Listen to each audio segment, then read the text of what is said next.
Welcome to Procurement Says No, episode 32. Yowza, Rich. Yowza. 32. 32. This is an episode that we recorded just a week or so ago. It stars Ben Farrell, the CEO of CIPS. Very exciting. Top man he was, wasn't he? He was very, very good. As you will hear, dear listener, he was absolutely fabulous. What a lovely man as well. Yes, and he talked about all sorts of things like saving giraffes and the Blackthorn Rally and trips to Colombia and trips to Lincolnshire. And trips to Nigeria, and his passion for procurement really came across. But you can listen to that in this episode. Yeah, super. Do you think, Rich, that he brought things back from Colombia? And did he bring any giraffes back from Africa? He may well have done. What do you reckon? Or perhaps some elephant tusks. Oh, say, I hope not. Anyway, he also talks about ditching democracy, which is one of his things he wants to do. And I'm all for that, yes. Given the mess the world's in, I think ditching democracy. Bit of bribery and corruption as well. So we talk about all these things with Ben. Here he is. So, Ed, we have now got a super duper duper special guest, probably our best special guest ever on the podcast. Wow. This is Mr. Ben Farrell. Can you do the honours and introduce? I will. So, Ben Farrell, MBE, our first MBE on the show, is the CEO of CIPS, that's Chartered Institute of Procurement and Supply in the UK, and that's a role he's held since 2024. Prior to CIPS, Ben was Director of Operations Planning and Delivery at John Lewis Partnership, which is a large UK retailer. And you're wondering, listener, how Ben secured an MBE. He secured an MBE when he was in the Irish Guards, recognising his illustrious career and securing the position of colonel at the age of 29, I think. So we have a star in our midst, Rich. Ben is also the chairman of the Invictus Games Foundation Advisory Board and the Forces Employment Charity. And he's also the founder and organiser of the Blackthorn Rally, an international motorsports rally for Army veterans that includes conservation projects in Africa and South America. And I think you were going to mention, Rich, that he's heading off to the Andes. Is that right? Colombia. Yeah.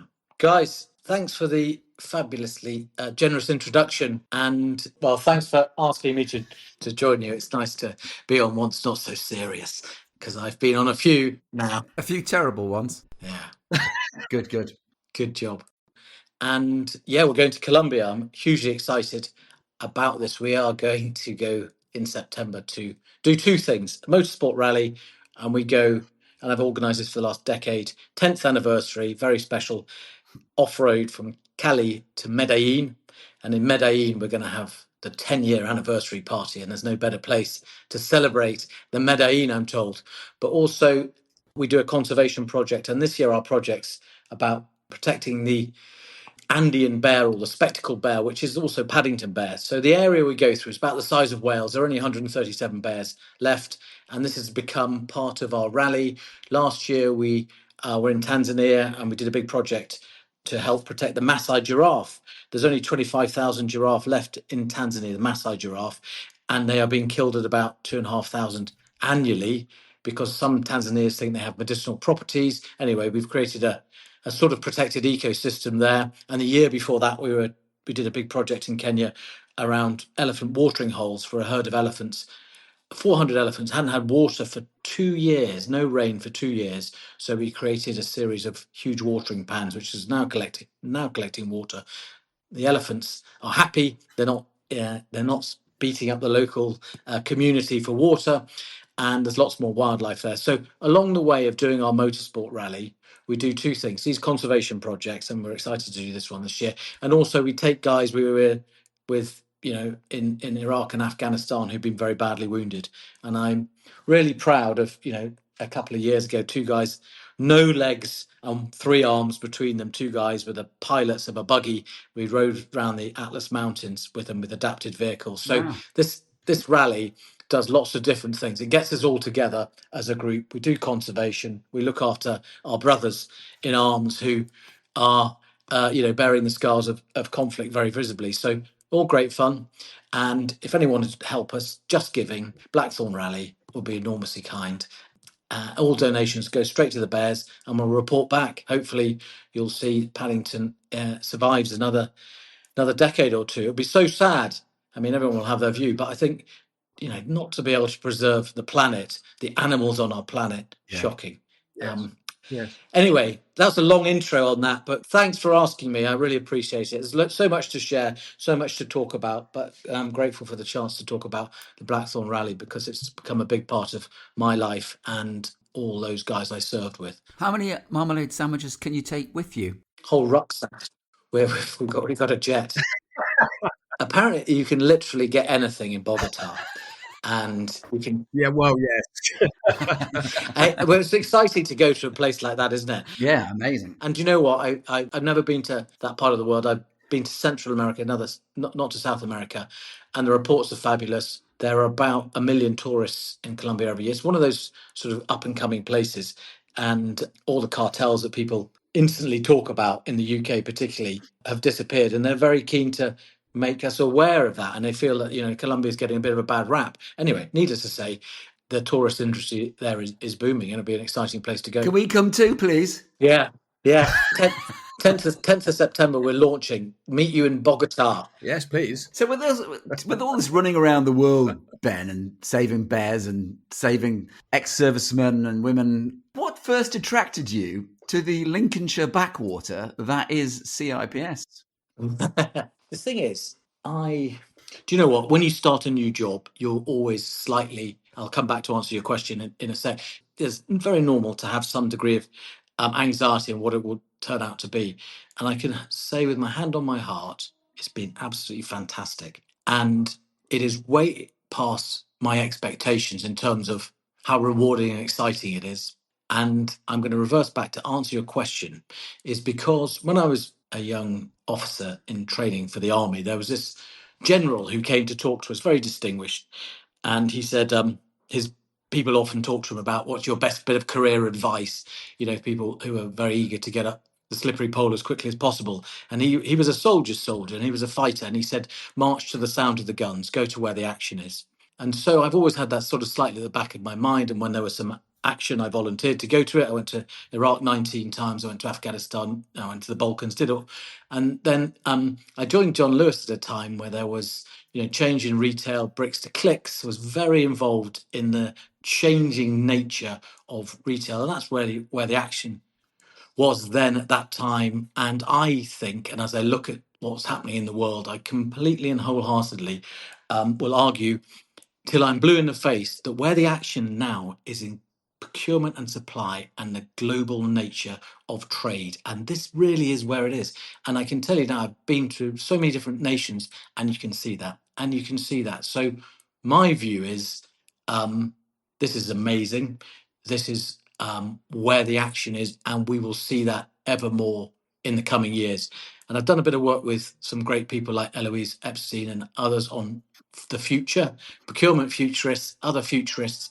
And I really completely am bought into the idea that more and more procurement supply leaders will lead organizations. I keep saying to everybody, check out Apple, with Tim Cook, check out Alibaba, Jack Ma, General Motors, all these people, there is absolute evidence of this. So in a very long way, sorry, chaps, the answer is I've come to where the action is because I believe this is the case. And in 5 years and 10 years, we'll absolutely see that. And I'm going to do my very best. I'll die trying to make CIPS the centre of that action. Don't say that because the last guy did die. Oh, yeah. This is I keep saying, do you know what? We're moving from Eastern House, which I feel is like a mausoleum. Oh, And it's really Yeah. and so we move, and by the 20th, I'd love you guys to come. I'd like to invite anybody who wants to come and see where we're setting up. We are setting ourselves up in a modern, exciting global office, and we're moving from here because the persona that we feel recognise is important needs to be reflected in how we work, how we operate, the environment we're in. So we're investing in that, investing in our team. You know what? It needs to reflect the organisation we want to be. So that's why we're out of here, and we're excited about that. But that's just part of the time to evolve CIPS, and that's part of it. Where's that going to be, Ben? Sorry. That is going to be at a place called West Point on the edge of Peterborough. Oh, okay. It's in a building that's shaped like a ship. Right. Yeah. Anyway, you guys, I'd like to invite you to. Can we do another podcast from there, reporting live Yeah, definitely. from our new HQ? And I'd love people to come because I'd love to create. I want to be. I'm shamelessly ambitious about this, guys. I want to say that SIPS is synonymous with procurement supply around the world, and you'll see we're opening offices in lots of different places. But I want that to be, for want of a better expression, the sort of mecca where people want to come to and talk about the issues of the day. I want to welcome people there. We'll have space for people to come in and, whether it's the SIPS branches or members, guys who want to explore it, whatever it is, we want to make it an open and welcoming place. And SIPS an extrovert organisation to talk to people and tell everybody about the amazing work that's going on around the world. Fantastic. Can I just draw breath? I want to. That made me think. There's so many things to tell you, and it's very exciting. But do you know what has blown me away in the 9 months or so I've been the chief executive? Is the network of volunteers around the world are so good. Anyway, we're going to have a special awards evening for our volunteers. I think it's on the 16th of October. Maybe you guys would come along and be part of that and compare. And Yeah. I mean, this is predominantly UK, but I am getting one of the guys from Nigeria to come over because I went to Nigeria and the visit they put on for me was extraordinary. Wow. From the moment the guys met me at 4 a.m. at the airport, and then they'd arranged this visit program, which included meeting the president of Nigeria, although in the end I was kicked out by the vice president in Brazil, who seemed to have a head start on me in the queue to meet the president. But I met the most senior people in Nigeria, Wow. really literally, and they're so excited. Anyway, SIPS is going to help write the national procurement strategy for Nigeria. Wow.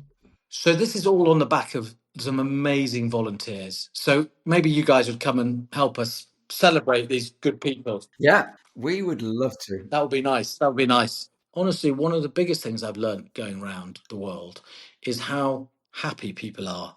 And I wondered if we could ever measure retention of a profession.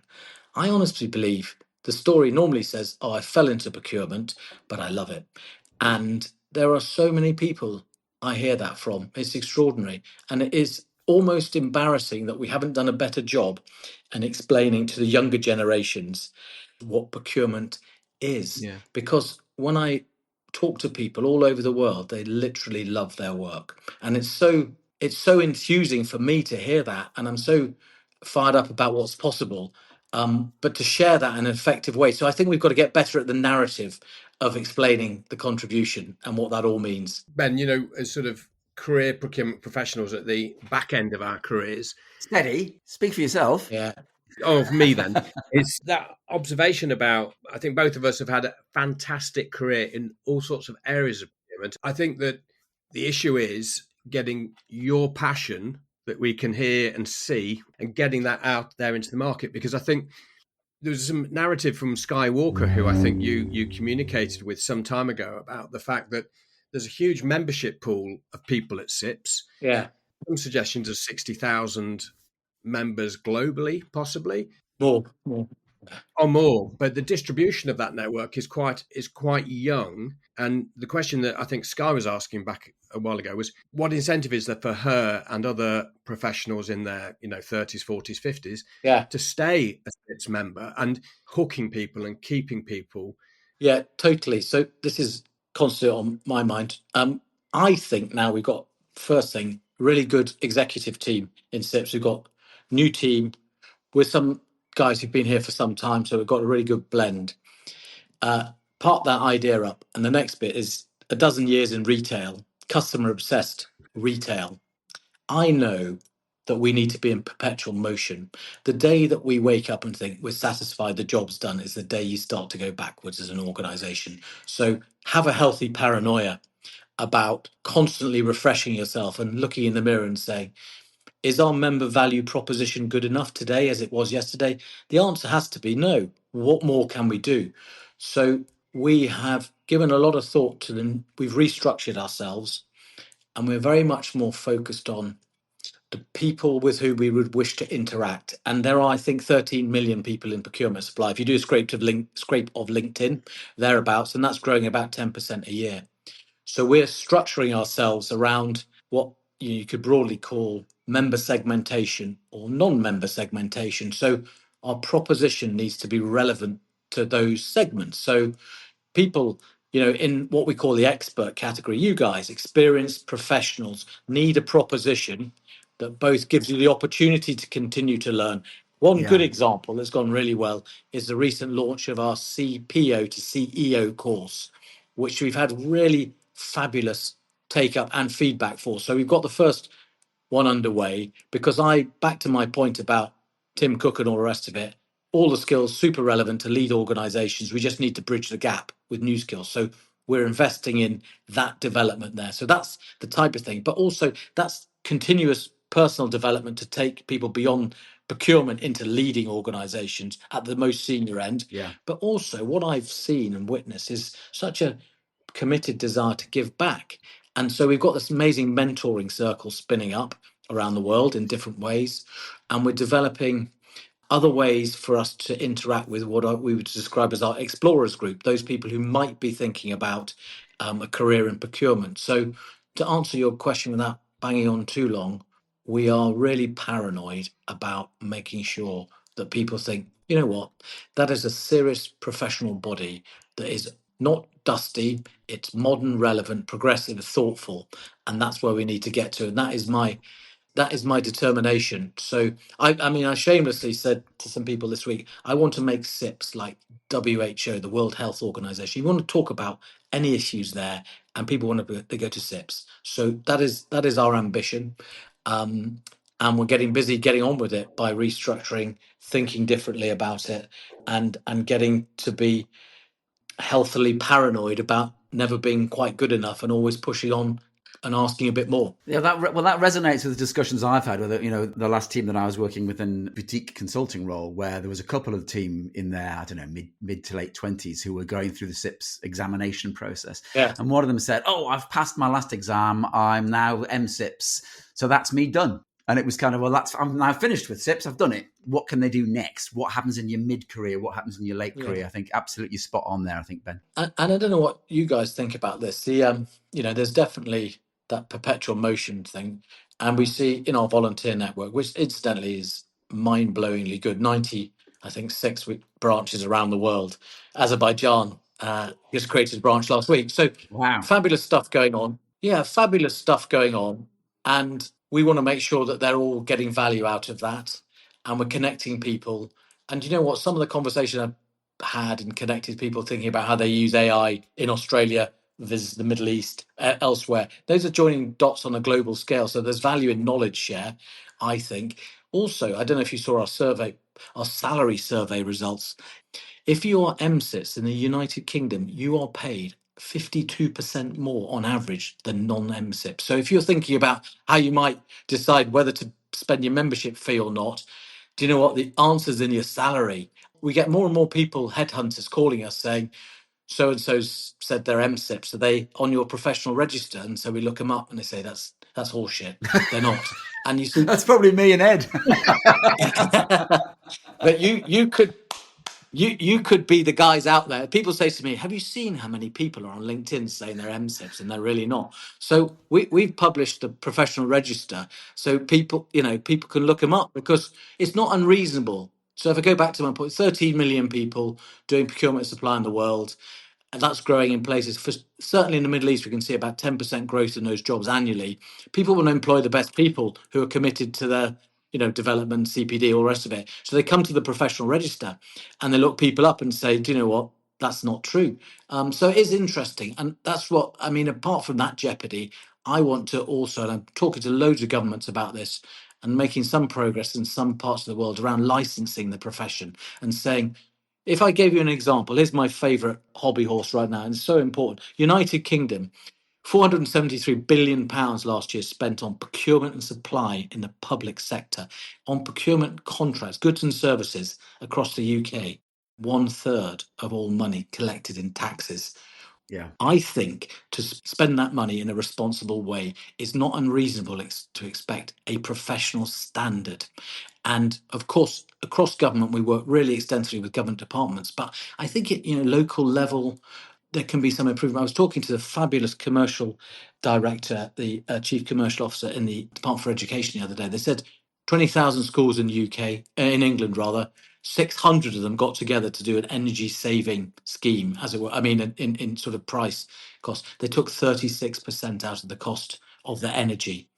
Right. So there's so much more we could do in procurement of goods and services in many nations to take the pressure off the taxpayer and also spend money more effectively. And I think particularly, we'll know the UK well. Already talking about more tax. I think people, have reached the threadbare with giving the money they earn back. So we need to do better in all of this. So massively important time, but also, going back to the point about the contribution we can all make.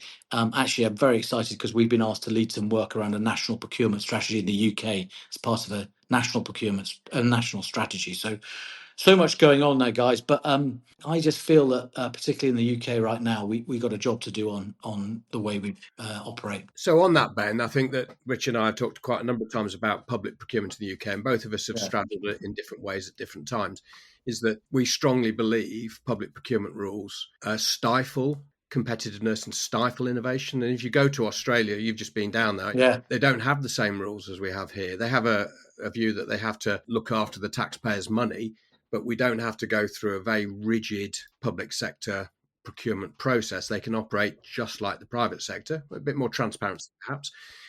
The UK, it conspires against getting value, would be our opinion, because it's too controlled a process. There's a lack of dialogue with suppliers. Can that be changed? But the flip side is what, we had Peter Smith on here, must have been a year ago, wasn't it? Yeah. And Peter was saying, but as soon as you take the rules away, everyone's immediately corrupt. So there's a midpoint somewhere that says we need some kind of process, but it needs that flexibility. It needs the ability to suppliers to bring innovation into the public sector forum. And I think that's the bit that's missing. It would be great to see that set out, Ben. It would. The other thing that's two things. It needs to be so reimagined as to be dramatic in its nature of its change. Because I think that we've had a few attempts of different types of adjustments and efficiencies and those sorts of things. But I really think it needs to be reimagined. And some of that will be around my anxiety that some of the new technology is probably unaffordable in the public sector at the moment, and that only widens the gap. But actually leaning into some of that, recognizing that over the long term it's going to drive real value. We need to get a strategy around how technology can help in the public sector, and that's going to be part of our work we do, whether it's UK or further afield. But talking of corruption, I was in Nigeria, and I went to meet the chairman of the Corrupt Practices and Other Related Offences Commission. Turns out to be quite a big department, and and lovely guy. And he told me 80% of the corruption in Nigeria is related to procurement. So we're going to help with that. But you know what? That is an extraordinary country, because what you can see there, it has, the headline of the Director General of Public Procurement there say, we want to be the Dubai of Africa. They could so do it if they could get internal investment, but people won't invest there because they're so corrupt. Yes. And everybody knows it. And right the way from the most senior, ministers and what have you, was saying to me, this is a big problem and we need to winkle it out. So corruption is a thing. So there is, to your point around process, if we were able to liberate some of the process in the public sector we get, but the fear for corruption, there is a sweet spot that we need to find somewhere, isn't there, to make this effective. But I think you're right about the point. I mean, when I was in utilities, we were part of the cabinet officers. We were part of one of the big discussions about what should we do and how could we improve it. And there were so many ideas that were thrown into the mix about this is how it could be made more flexible. This is how you could make it more damn, and none of that was taken on board. Yeah. And you talk to people in the profession now and they say, well, the new Procurement Act 2023, it's a bit like the old rules, except you now have to do more notices. Yeah. That's how people are summarising it. It's broadly the same, slightly less bureaucracy. But the thing about this is the fear of somebody stealing a little bit of money versus the opportunity size.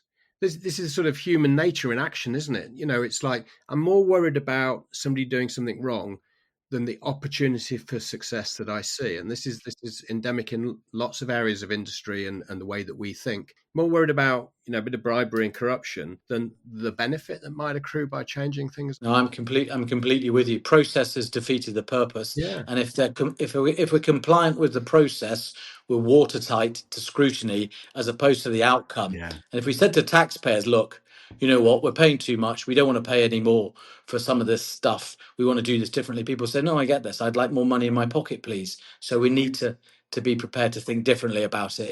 Is my view. When I was at a large mail delivery company in the UK, which shall remain nameless, Yeah. there was somebody who said to me, he actually said, "As long as you follow the process, Richard, it doesn't matter what the outcome is. Yeah. They can't get you." And it was like, oh, Jesus. Yeah, okay.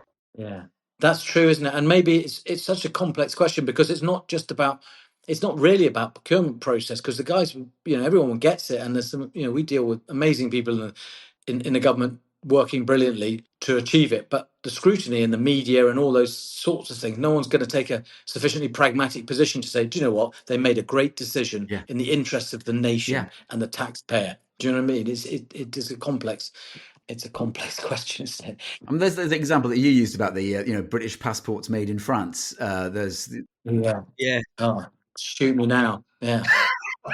There's the new trains. I live up in the northeast. The new trains, the metro system. There's a Hitachi train factory in County Durham, but they've sourced those trains in Spain with a consortium of Spanish and Swiss.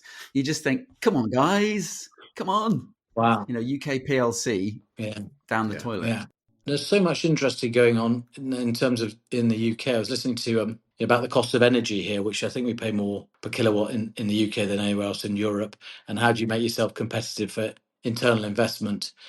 And I think we pay about 40 cents. I use cents deliberately per kilowatt. In Saudi, it's 4 cents. And and they're getting a lot of internal investment and those sorts of things. So the way we manage our economy, and clearly procurement and how we spend our money, is a massive part of that. I just feel that the current position truly is unsustainable. Yes. But don't worry, Ben, we've got a secret weapon, and we don't do politics on this show. The secret weapon is Ed Miliband. Well, that's all right then. We've got that. It's all sorted then. Be careful what we say. So, Ben, given the procurement people in Africa in particular, I've picked up, are so passionate. Yeah. Why don't you move the headquarters for CIPS to Lagos? I'm excited to tell you we are opening in Abuja. We have an office with an amazing man, Chuck Woody Uche, we've been leading a program there, Health Procurement Africa, in Kenya, Ethiopia, and Nigeria. And it's been focusing on the provision of healthcare for communities with high levels of infant mortality. And you know what?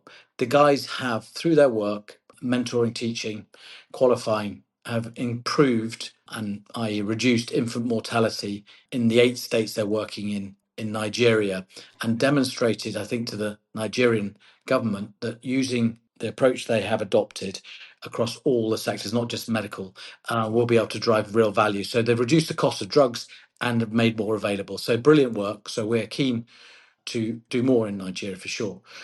Incidentally, CIPS, I suppose, is like many organisations, grown up here, and that's it. I mean, I love the fact that I'm massively, I don't know if it's childish about it, but 1932, CIPS was created on the back, the Smoot-Hawley Act that introduced tariffs on steel into the United States. So nearly 100 years later, and we've learnt nothing at all. And you know what? And there are plenty of people who tell you that the Great Depression was on the back of that in America. Yeah. So really, really interesting. And the rise of fascism as well in Europe. Yeah. So anyway, the answer is we're going to do more in lots of different places. I'm not sure we're going to relocate from here right now. Yeah. It's very much a global. We've got plus more than 20,000 members in Africa, and we're. I'm heading off to South Africa next month for our conference. We've got a conference and awards in Johannesburg. Then I'm going up to East Africa, to Kenya and Uganda. We've got very, very strong CIPS presence in East Africa. Want to do more there. and work with the KISM, the Kenyan Institute of Supply Chain Management as well. So loads of exciting stuff. You know what I've loved is developing nations. What I've learned this year, the difference between a developed and a developing nation, and how people would say it's because of out of necessity, but the energy, excitement, enthusiasm for personal growth and development. Some of these nations is so impressive. It puts us to shame, to be honest. I've been to one nation, developed nation, probably best not say which one it is. Just couldn't be asked, to be honest. And I thought, Yeah. this is not good for this country's future. And those countries that we describe rather rudely as developing, they'll be way ahead of us soon. That spirit that you're talking about in Africa, I think is the same in the Far East, which is I want to learn, I want to develop, I want to be, I want to create value, I want to create personal wealth as well, I want to be successful, and I want to drive my economy forward. I think that was certainly very apparent to me in the Far East, which we there's a little bit of we've lost that a bit. We've become a bit complacent, I guess. But totally. And also, I mean, I think people will easily confuse this with me saying, let's ditch democracy, which I'm definitely not saying. But when I've been in nations like Qatar or Saudi, or nations with a longer term perspective, because their rulers are not elected, and I'm not advocating having a sort of dictator in any way, but as a reflection, where nations have a national strategy that is not disrupted by a change in government, you can see enormous pride and growth in the nation. And if we took the UK, for example, where a party's elected on a promise of amazing things, they get in, they realise they can't do these amazing things, they get removed at the next election, the next party comes in, and it's just like a revolving door of disruption. And actually, there's such a case for consistency, and particularly in procurement in the public sector. I was with the guys in Auckland Transport, and they were saying to me, do you know what? We get a design for the Auckland in the future.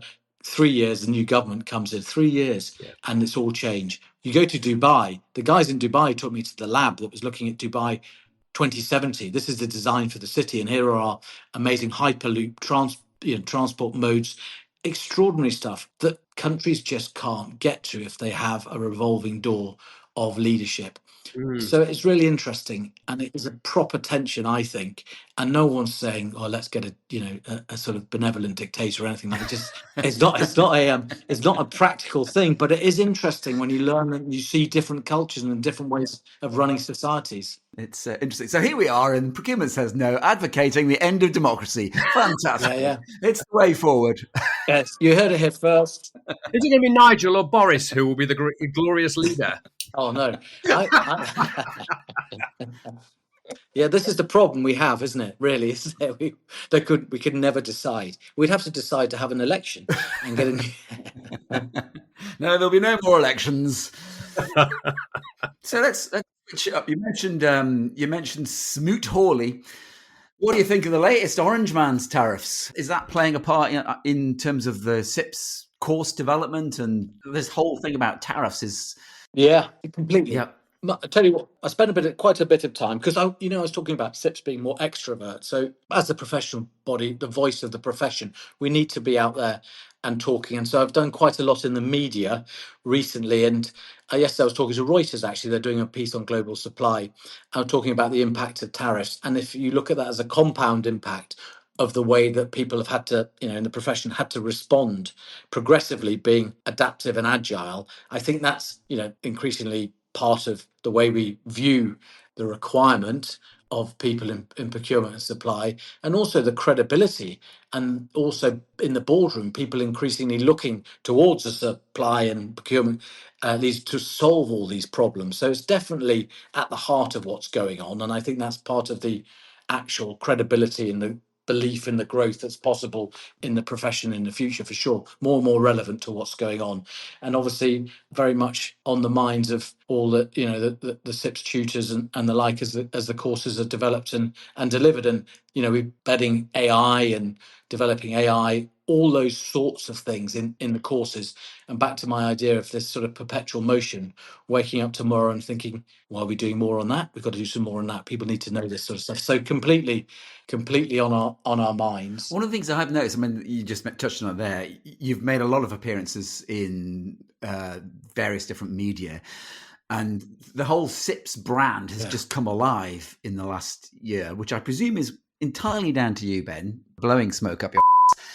It is a massive change. We used to joke on the podcast about the CIPS website and how its news was always at least 8 months out of date. Yeah.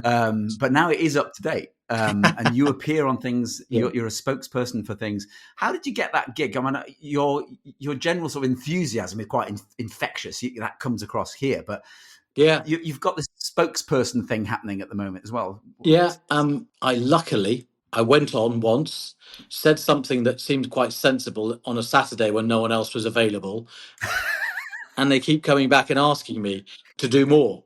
And it's sort of Excellent. Do you know? On a serious note, that's all true, by the way. And it's tended to be the weekends when no one else is available, but it's grown. It's grown from there. And I think we need a voice, and that's why I was so excited to talk to Reuters. I did some stuff on Bloomberg as well, and that's serious business stuff, talking about global trade, the relationship. This is when the bond markets were fluctuating. I was talking about the relationship with the bond market fluctuations, adjustment to global supply, and this is how global trade happens in this day and age, and how we've got a part to play. We're not a sort of passive delivery mechanism. Actually, this is about the management of global trade and the successful delivery of organizations, and this is what our part is of that as a professional body, raising awareness and being the voice that can offer a view from organizations. So to bring that to life, I wanted to do a piece in the media about the impact of tariffs around the world in different sort of continents. And we're getting there on some of it, but organizations are really understandably reluctant to talk. And the role that CIPS can play is the mouthpiece of different organizations without giving anybody away. Do you know what I mean? So that's very, very useful. And that's the right role, I think, a professional body should be playing for a profession. And guys are comfy to come to us and say, do you know what? This is what it means for us, and this is what's happening in my country. But you need to be able to explain it, but detach us from it, will you? Just going back to the training point, I think that's quite a key point about procurement professionals having a broader understanding of the sort of microeconomic impacts of what's going on. And I think that, but for a lot of people, they still struggle with that a bit. And it's sort of, maybe that's the thing that holds procurement back, is actually having that broader market view and to be able to enunciate that back to the stakeholders internally or to their suppliers or whatever. Those things add power, don't they? And that's why you're being invited to talk. But also, if you're a procurement leader in a business, if you're thinking about those things, you get more time at the top. Totally. And I keep saying to everybody, let's not have the boring conversation about will AI take my job. AI is a liberating tool for people to add the value that you've just described there. Right in the most senior levels, saying this is how we could change our business. This is a business objective. I can see what the markets are doing. I can see where the opportunities are. I'm really adding value. And that is a much, that's what I'm saying to anybody who will listen, frankly. This is where that we can take this conversation. And there's so much in this. And also, as the world develops and grows, in 2050, there's supposed, the forecast is 9.7 billion people on the planet, up from 8 now. 65% of those living in an urban environment, many of them young. In some countries like Nigeria, it's predicted that 1 in 10 people in the world will be born in Nigeria by 2050. There are some nations with populations that will be so young and need to be cared and looked after. These are going to have massive demands on procurement supply professionals to get this right. And consumer expectation is only going to grow, isn't it? When you say, I want it now, I want it to be able to return, I want it in a compliant way with all my ESG expectations, all those sorts of things. So I actually think I'm trying to do a bit of work at the moment with some great people in Futures about rewriting a job description of the future that brings it all together. Because sometimes do you know what I was thinking earlier about how we might describe to the younger generations about the job? But if we imagine the job in 2050 in the boardroom, I think it will bring so much together about circularity, the environment, all our other sort of compliance requirements, and supplier networks. Think about the network thinking of an organization these days. More and more organizations are basically enabled by lots of organizations. No one organization is responsible for its own success. So many contribute. The skills that bring all those big networks together and deliver those outcomes, those are the skills that we teach in supplier relationship management, that are the skills that will win in the future. So back to my favourite hobby horse. This is that I keep saying to everyone, the stars have aligned for the profession to really thrive in the future. And I really believe that. Fantastic. Well, we'll cut it there, Ben. That was absolutely brilliant. Thank you very much for your time. My pleasure, chaps. Good to see you. But guys, I was genuinely serious about if you had the time to an inclination to come to our new office, we could do another. No, definitely. I'd love that, and also share in a very, all the stuff that we're doing as we're opening offices in India this year, in East Africa, as I mentioned. We just opened Singapore, Caribbean. We've got a bucket load of new stuff happening and progressing. Peterborough or the Caribbean, Ben? Which one? Yeah. Do you want the Caribbean? We've got our first Caribbean conference. Okay, we're coming. Not bad.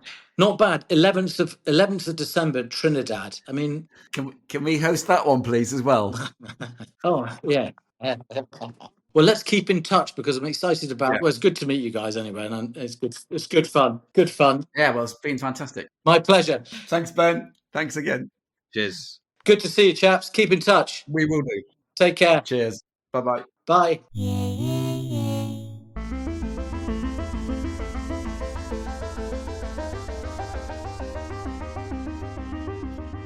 Two other questions for you before we go. John Lewis Chair, Dame Sharon White. Crazy person or nice person?